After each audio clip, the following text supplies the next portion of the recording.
इसलिए योग में फिजिकल हेल्थ के साथ साथ मेंटल हेल्थ पर इतना जोर दिया गया है।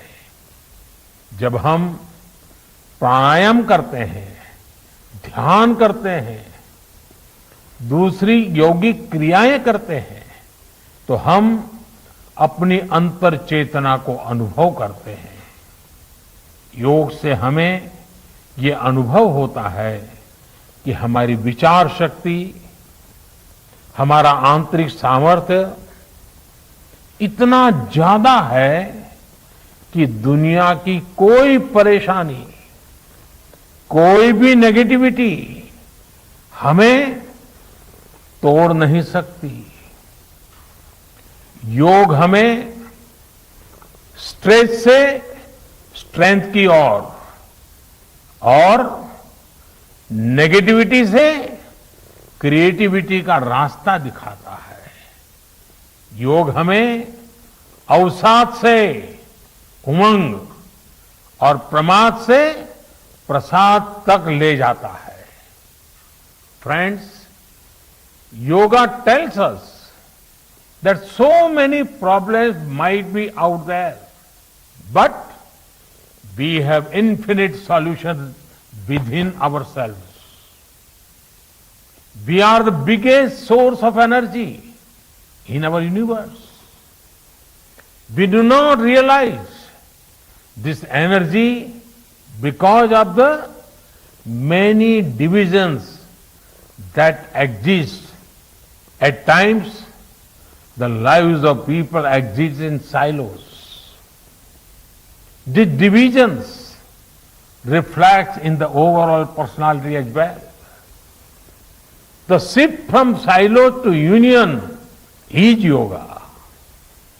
A proven way to experience a realization of oneness is yoga.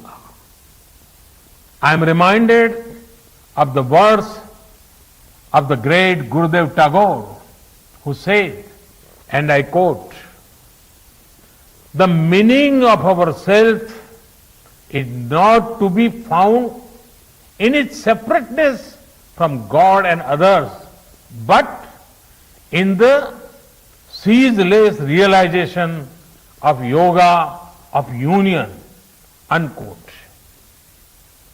The mantra of Vasudhaiva Kutumbakam, which India has followed since ages, is now finding global acceptance. We all are praying for each other's well-being. If there are threats to humanity, yoga often gives us a way of holistic health. Yoga also gives us a happier way of life. I'm sure yoga will continue playing its preventive as well as positive role in healthcare of masses.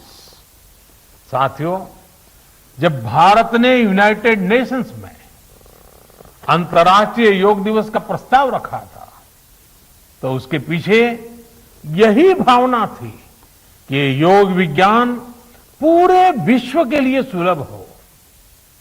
आज इस दिशा में भारत ने United Nations WHO के साथ मिलकर एक और महत्वपूर्ण कदम उठाया है। अब विश्व को एम योगा ऐप की शक्ति मिलने जा रही है। इस ऐप में कॉमन योगा प्रोटोकॉल के आधार पर योग प्रशिक्षण के कई वीडियोस दुनिया की अलग अलग भाषाओं में उपलब्ध होंगे। ये आधुनिक टेक्नोलॉजी और प्राचीन विज्ञान के फ्यूजन का भी एक बेहतरीन उदाहरण है। मुझे पूरा विश्वास है एम योगा ऐप योग का विस्तार दुनिया भर में करने और वन वर्ल्ड वन हेल्थ के प्रयासों को सफल बनाने में बड़ी भूमिका निभाएगा। साथियों, गीता में कहा गया है, तम विद्या दुख संयोग वियोगम योग संगीतम, अर्थात दुखों से वियोग को, मुक्ति को ही योग कहते हैं। सबको साथ लेकर चलने वाली मानवता की ये योग यात्रा हमें ऐसे ही अनवरत आगे बढ़ानी है।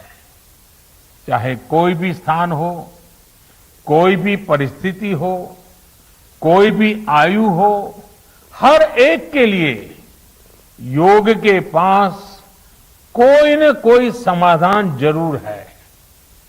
आज विश्व में योग के प्रति जिज्ञासा रखने वालों की संख्या बहुत बढ़ रही है।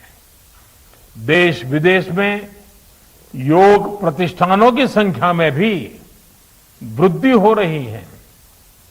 ऐसे में योग का जो मूलभूत तत्व ज्ञान है, मूलभूत सिद्धांत है, उसको कायम रखते हुए योग जन जन तक पहुंचे, अविरत पहुंचे, निरंतर पहुंचे, ये कार्य आवश्यक है। और ये कार्य योग से जुड़े लोगों को, योग के आचार्यों को, योग के प्रचारकों को साथ मिलकर करना चाहिए। हमें खुद भी योग का संकल्प लेना है और अपनों को भी इस संकल्प से जोड़ना है। योग से सहयोग तक का ये मंत्र हमें एक नए भविष्य का मार्ग दिखाएगा, मानवता को सशक्त करेगा।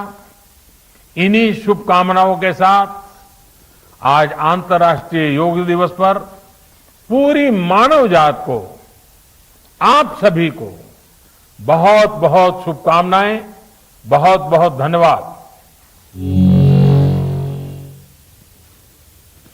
योग ने लोगों को ताकत दी है, पूरी दुनिया ने योग को अपनाया है और इससे लाभान्वित हो रही है।